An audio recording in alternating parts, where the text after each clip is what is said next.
아, 오늘은요, 열왕기상이죠. 열왕기상 18장 내용을 가지고, 동역과 사역이라는 주제로, 말씀을 나눠보도록 할게요. 열왕기상 18장에 나오는, 등장인물들은, 일단 가장 중요한 인물이 엘리야. 그리고, 글씨가 너무 작은가? 엘리야와 오바댜라는 사람이 나옵니다. 네. 일단 이때 당시의 시대 배경을 잠깐 말씀을 드리자면은, 이스라엘이 남북으로 쪼개진 시대였어요. 그러니까 북쪽에는 북이스라엘, 그죠? 그 다음에 남유다. 근데 이 당시의 왕이 아합 왕이었습니다. 그러니까 18장의 이야기만 가지고 지금 당시 시대적인 상황 배경을 말씀을 드리는 거예요. 아합 왕이었고 아합 왕의 부인이 이세벨이었죠. 그죠? 이런 때였는데 이 북이스라엘 정권에서 이 오바댜라는 사람은 국내 대신이었어요. 내무부 장관, 지금으로 치자면 어떤 내무부 장관, internal affair, the ministry of internal affair, 이런 걸로 볼 수 있어요. 한마디로 나라 살림을 총괄하는 총책임자였다는 얘기죠. 근데 이 오바댜가 예수를 믿는 사람이었어요. 여호와를 경외하는 사람이었죠. 자, 열왕기상 18장의 내용은 그래요. 이제 하나님께서 엘리야에게 말씀을 하시죠. 내가 이제 이스라엘 땅에다가 비를 내릴 거라고 그렇게 말씀을 하십니다. 여러분들이 죄송합니다. 여러분께서 하나 아셔야 될 게 뭐냐면요, 땅이 우상 숭배로 가득 차고 그리고 하나님에게서 멀어지기 시작하면은 그 나라가 일단 땅이 저주를 받아요. 땅이 저주를 받아서 농사나 그런 농작물 같은 게 소출이 적어지게 돼요. 예. 당연히 농사를 지어가지고 소출이 적어지고 땅의 기근과 가뭄이 심해지면은 굶어 죽는 아사자들이 속출하겠죠. 예. 실제로 이 당시가 그랬어요. 이 말씀이 어떻게 적용이 되냐면, 실례로 북한 같은 곳은요, 옥수수 같은 거를 심어도 우리나라에서 한국이나 이런 다른 나라에서 옥수수를 심는 것보다도 알갱이가 작대요. 실제로 수확을 했을 때 땅이 저주를 받는다는 얘기죠. 예. 영적인 지도자나 아니면 나라를 다스리는 최고 통치자가 악행을 굉장히 많이 하고 하나님을 거스르고 거역하는 일들을 많이 하게 되면 땅이 저주를 받습니다. 이건 진짜예요. 이 당시에 저주를 받았어요. 그래가지고 이 남유다 북이스라엘로 갈라진 시대에 이제 악한 왕들이 막 득세하고 우상숭배가 득세하고 하나님을 떠나는 그런 일들이 가득했을 때 땅이 저주를 받으니까는 농사를 짓고 해도 소출량이 없잖아요. 그러니까 굶어 죽잖아요. 굶어 죽다 보니까는 성경에 어떤 일이 있냐면은 어느 날은 애엄마 둘이 얘기를 하는 거예요. A라는 엄마, B라는 엄마가. 그래서 A 엄마가 얘기하는 거죠. 야, 오늘은 네 아들을 잡아먹고 그 다음 날에는 내 아들을 잡아먹자. 그런 얘기를 하는 거예요. 그래가지고 아들을 잡아먹어요. 그러고 나서 이제 그 다음날 A의 아들을 잡아먹어야 되잖아. 근데 이제 도망가는 거죠. 이런 일들이 벌어지는 거예요. 네. 아무튼 그래서 이제 엘리야에게 하나님께서 이제 내가 이 땅에 비를 내리겠다. 그리고 너는 그 비가 내릴 거를 아합 왕을 만나가지고 얘기를 해라. 그렇게 말씀을 하세요. 그래가지고 엘리야가 갑니다. 가는 길에 국내 대신 오바댜를 만나요. 둘이 만난 거예요. 그래가지고 이 오바댜에게 이제 그런 얘기를 하는 거죠. 야, 내가 아합 왕한테 할 얘기가 있으니까 너 가서 왕 데리고 오라고. 그렇게 말씀을 하는 거죠. 그렇게 얘기를 하니까 이 오바댜가 뭐라고 응수를 하냐면은, 나도 여호와를 섬기는 사람이고 하나님을 믿는 사람이고 그렇습니다. 그렇게 얘기를 하는 거예요. 그러면서 제가 오바댜가 이제 여호와의 그러니까는 그 선지자들 100명을 50대 50으로 나눠 가지고 굴 두 개에다가 숨겨놓고 떡과 물을 주고 있다. 이런 얘기를 하는 거예요. 그 다음에 그런 얘기를 하죠. 만약에 내가 아하방을 데리고 왔는데 당신은 성령의 사람인데 성령께서 당신을 어디로 데리고 가셨어. 데리고 가시면은 나는 아하방을 데리고 왔는데 당신이 없으면은 나는 꼴이 뭐가 되냐고. 내가 죽을 수도 있지 않겠느냐고. 그런 얘기를 하는 거죠. 근데 어찌됐든지 간에 엘리야가 오바댜를 설득을 시킵니다. 여기 있을 거라고. 그래서 오바댜가 아하방을 데리고 와요. 그런 다음에 엘리야가 아하방한테 얘기하죠. 비가 올 거고, 그 다음에 이제 그 바알과 아세라 선지자들한테 전쟁을 선포를 하죠. 그래서 이제 18장을 가만히 읽어보시면은 이제 그 18장 이후에 그런 사건들, 18장에서부터 쭉 19장으로 이어지는 그런 사건 중에 1대 850의 전쟁이 벌어지죠. 엘리야 한 명, 그 다음에 바알과 아세라 선지자 850명이 서로 어떤 신이 진짜 신인지 그걸 두고 전쟁을 벌이죠.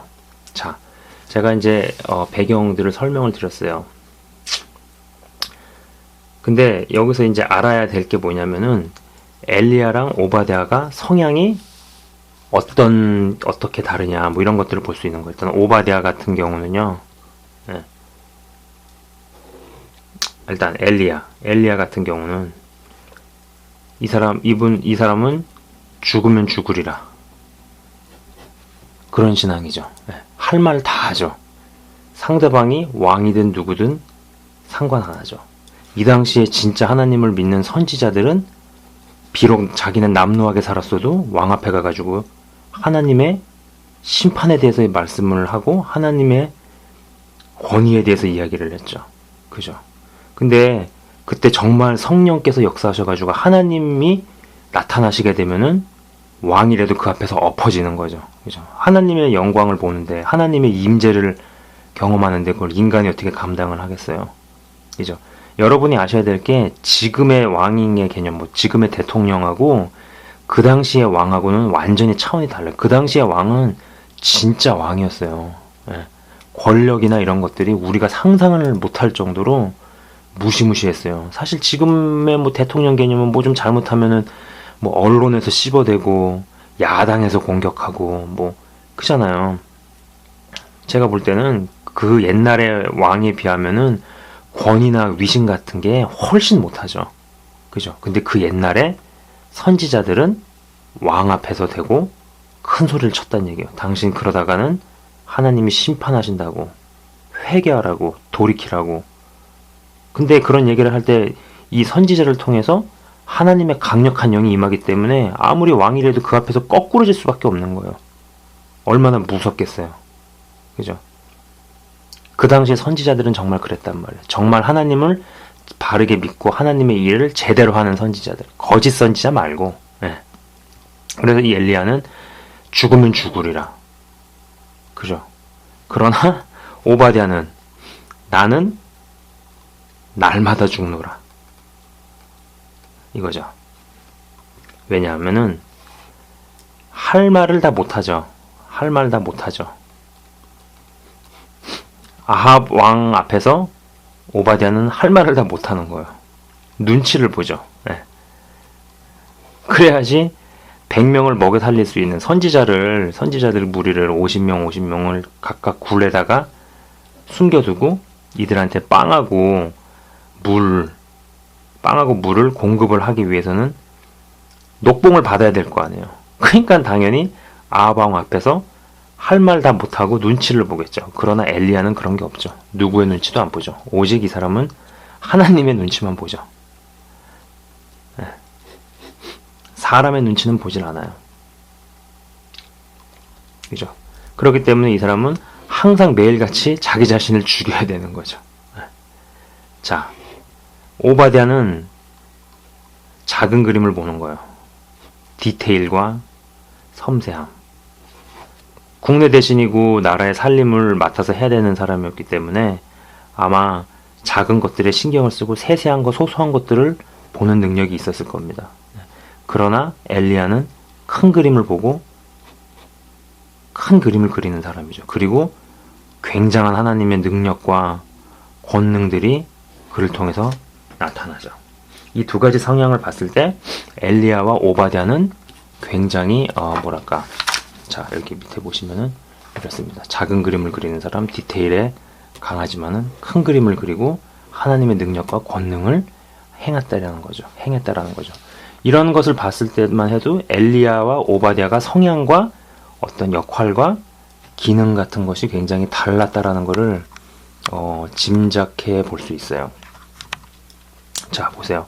처음에 엘리야가 오바댜를 만났을 때, 오바댜가 엘리야를 만나서 그렇게 이야기를 할 때 이 성향의 차이를 가지고 봤을 때는 아마 엘리야는 오바댜를 굉장히 가짜게 생각했을 수도 있어요. 아, 저런 쫌생이 같은 녀석, 할 말도 못하고 왜 나를 못 믿나, 나 여기 있겠다니까 가서 데리고 오지, 뭘 저렇게 생각이 많나, 그렇게 생각을 했을 수도 있어요.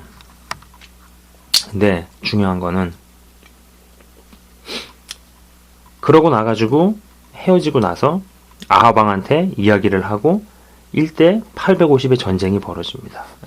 근데 여기서 엘리야가 승리하죠. 그죠? 근데 엘리야가 승리한 다음에 그 얘기를 아합 왕을 통해서 전해들은 이세벨이 엘리야를 죽이겠다고 위협을 하죠. 그죠? 그래서 그 위협에 엘리야의 심령이 무너지죠. 자, 우리가 여기서 한번 유추를 해보는 거예요. 그 말 한마디에 엘리야가 겁을 집어먹어가지고 심령이 눌리고 무너졌는데, 과연 이때 우리가 가만 생각을 해보면은 1대 850의 전쟁은 이스라엘 모든 백성이 그 자리에서 다 봤어요. 그죠? 누가 진짜 신이고 누가 가짜고 이것을 모든 사람들이 다 목격을 했어요. 그러면은 이 이스라엘 백성들이 잘하면은 민중 봉기도 일으킬 수 있는 상황이었죠. 쉽게 얘기해가지고 정권을 갈아엎고 왕을 내쫓을 수도 있었단 말이에요. 알았기 때문에. 정치적으로 가능한 얘기잖아요. 그러면 이 사건이 벌어진 다음에 진짜 겁을 집어먹어야 될 사람은 엘리야가 아니고 이세벨이죠. 아합 정권 최대의 위기가 온 거죠. 그죠? 모든 백성이 진짜가 누군지를 알아버렸잖아요. 근데 여기서 한 번 더 유추를 해볼 수 있는 거예요. 오바댜 국내 대신이기 때문에 아무래도 정권의 최고 통치자인 아합과 이세벨을 근거리에서 자주 보고 접하는 기회가 많겠죠. 그래서 이세벨이 여기서도 이런 일이 벌어진 다음에도 한 번 더 나가가지고 더 성질을 부렸지만은 오바댜는 이세벨의 진짜 속마음을 볼 가능성이 굉장히 큽니다. 이세벨을 보면 꼭 북한을 보는 것 같아요. 돈도 떨어지고 다 굶어 죽어가고, 바통을 이어받은 지도자가 나이가 어려가지고 어떻게 해야 될지도 모르는 판에 속은 진짜 두려워 떨고 죽겠는데 외부적으로 미사일 쏘고 이세벨이 하는 짓이랑 똑같은 것 같아요. 자, 만약에 그럴 때 엘리야와 오바댜가 힘을 합쳤더라면은 엘리야한테 그런 위협이 왔을 때 사실 오바댜가 몰래 가가지고 이세벨이 사실 당신에게 그런 위협을 했지만은 이세벨이 진짜 지금 겁먹고 있다고, 그래가지고 이 둘이 합쳤으면은 이 정권을 아마 몰아내고 이스라엘 모든 백성들을 회개의 자리로 이끄는 것까지도 가능했을 수 있다라는 거죠. 전국민 회개 운동을 일으키는 것까지도 가능했다라는 거. 이 정권을 몰아내고. 그러나 둘의 연합은 이루어지지 않았던 것 같아요. 그렇기 때문에 엘리야가 이 위협에 무너집니다. 이런 걸 가지고 유추해 볼 수 있는 것들은 그런 거예요. 큰 영적인 승리 뒤에는 반드시 사단의 공격이 있다라는 거죠. 생각해보세요. 850명과 싸워서 이겼어요. 이게 어떤 지금의 버전으로 얘기를 해보자면은 어떤 선교사 한 명이 호를 단신으로 뭐 티벳 같은 데 가가지고 라마 불교 땡중 뭐 중들 850명을 기독교로 개종시켰다. 뭐 이런 거로 얘기해 볼 수 있잖아요. 그러면은 사단의 입장에서 이 한 명을 가만 놔두겠어요? 가만 놔두겠어요? 자기네 왕국에서 850명을 뺏겼는데 그것도 민간인이 아니라 중들, 영적인 지도자들, 거짓 영적인 지도자들 850명을 뺏겼는데 사단이 그걸 보고만 있을까요? 가만히 있을까요? 반드시 이 사람한테 공격을 하겠죠. 근데 이 사람이 공격을 당할 때 누군가가 이 사람의 뒤를 봐주고 있었다면은 마치 엘리야가 이세벨한테 그런 위협을 당했을 때 이세벨의 진짜 심정을 캐치하고 파악한 사람이 그리고 이 사건에 대해서 이스라엘 백성들이 어떤 생각을 갖게 됐는지에 대해서 이해를 한 오바댜가 몰래 가서 엘리야에게 힘을 불어넣어주고 직접적으로 조언을 해주고 격려해주고 독려를 해주었다라면은 큰 공격을 받았을 때 이겨낼 수 있겠죠. 그죠? 자, 큰 영적인 승리 뒤에는 반드시 사단의 공격이 있죠. 그리고 또 재밌는 건 뭐냐면은 근데 세상에서 크게 성공을 하잖아요. 성공을 하면은 사단이 찾아옵니다. 네. 근데 세상에서 크게 실패를 하면은요. 그땐 예수님이 찾아오시죠. 내가 크게 성공한 다음에 예수님께서 찾아오셨으면 좋겠는데. 그죠? 근데 세상에서 잘 되고 크게 성공하면은 사단이 찾아오죠. 네. 이런 것만 봐도 유추해봐도 사역을 하면은 한 번에 큰 승리는 가능한 거예요. 그죠? 그러나 여럿이 동역이 안 되면은요, 그 큰 승리는 한 번으로 그칠 가능성이 대단히 크고요. 그리고 그 승리 뒤에 찾아오는 사단의 공격과 이러한 일들 앞에서 넘어질 가능성이 커집니다. 예. 한 번에 큰 승리는 가능하죠. 마치 엘리야가 혼자서 1대 850으로 싸워도 850명을 이기긴 했지만 그 다음에 무너진 거죠. 큰 승리를 더 큰 승리로 이어가질 못했죠. 왜냐하면 동역이 아니었기 때문에. 동역이 아니었기 때문에. 자, 그러면 어쩌면 이렇게 생각을 해볼 수도 있어요. 1대 850의 사건 전에 왜 엘리야가 오바댜를 만났을까? 그것은 어쩌면은 하나님께서 너네 둘이 동역해라. 큰 싸움을 하기 전에 혼자서 하려고 하지 말고 동역해라 라고 하나님께서 만들어주시는 어떤 붙여주신 만남일 수 있다라는 거죠. 그죠? 붙여주신 만남일 수 있다라는 거예요. 저는요, 개인적으로 천국에 입성을 하는 것을 어떤 뛰어난 영적인 지도자, 뭐 아니면 그게 뭐 뛰어난 게 능력적으로든 아니면 뭐 권위적으로든 아니면 직임적으로든 뛰어난 영적인 지도자가 이만큼 가 있고 나머지 멤버들이 나를 따라와라. 전 이런 개념으로 생각하지 않아요. 네. 영적인 지도자가 있지만은 여러 멤버들과 이 사람들이 다 같이 이렇게 가는 거야. 네. 다 같이 이렇게 들어가는, 여럿이 같이 함께 천국에 입성하는 개념으로 봅니다. 그리고 아무리 뛰어난 사람도 자기 뒤통수를 볼 수 있는 사람이 없잖아요. 그래서 저는 뭐 제가 생각해낸 말이긴 하지만은 내 뒤통수는 다른 남이 봐줘야 된다. 이렇게 생각을 합니다. 예전에 제가 이제 좀 청년부 이런 거에 있을 때 연기를 전공하는 친구가 있었거든요. 연기. 뭐 영화 배우 이런 거 하려고 연극영화과 가고 한 그 친구였는데 그 친구가 무슨 얘기를 하냐면은 내가 연기할 때 어떤 연기를 잘하는 사람이 이걸 봐줘야 된대요. 안 그러면 자기 연기가 늘지 않는다 그러더라고요. 그 얘기를 들으면서 신앙도 좀 마찬가지라는 생각을 했어요. 나를 객관적으로 영적인 시각에서 아니면 또 말씀과 어떤 그러한 여러 가지 시각에서 봐줄 수 있는 사람들이 있어야지 이게 오래 갈 수 있다라는 생각을 해봅니다. 다음번에는 이 동역과 사역, 사역과 동역이라는 주제를 가지고 한번 현실적인 개념에서 한번 나눠보려고 해요.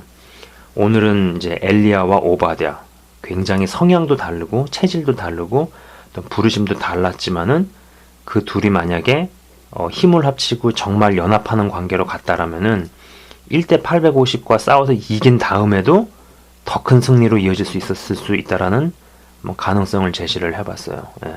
악한 정권을 몰아내고 전 국민을 회개운동으로 이끄는 지경까지 갈 수 있다라는 생각을 해봤는데, 엘리야가 이세벨의 협박 한 방에 무너져가지고 정말 죽을 뻔하죠. 만약에 로뎀 나무에도 회복이 안 됐더라면은 이 사람은 큰 승리를 한 다음에 버림을 받거나 믿음의 길에서 탈선할 수도 있는 그런 상황이었습니다. 그죠? 근데 그러한 협박을 받았을 때 굉장히 세밀하고 굉장히 섬세하고, 그리고 왕권에서 가까이 하는 그 오바댜가 자세히 관찰을 해가지고 이세벨의 진짜 심리를 알았을 때, 그러고 나가지고 그걸 알고 만약에 엘리야에게 조언해주고 격려해주고 제대로 이야기를 해줬으면 어땠을까 생각을 해볼 수 있는 거죠. 여러분, 동역자를 꼭 찾으시기 바라요. 네. 반드시 그게 같은 교회여야 할 필요가 없고요. 내가 다니는 교회일 필요는 없어요. 그게 교회가 됐든 선교단체가 됐든 어디가 됐든지 간에 반드시 동역자를 찾으셔야 됩니다.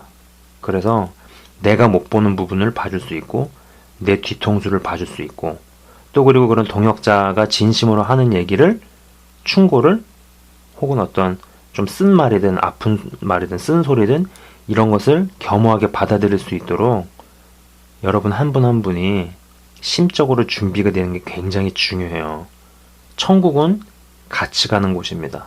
내가 혼자 들어가서 다른 사람을 보고 일로 와라, 따라와라, 그런 개념이 아니고 동역자들과 같이 손 붙잡고 같이 들어가는 겁니다. 오늘은 여기까지 하도록 할게요. 다음번에 이제 동역과 사역이라는 주제를 가지고 또 한번 다른 시각에서 다뤄보도록 하겠습니다. 감사합니다.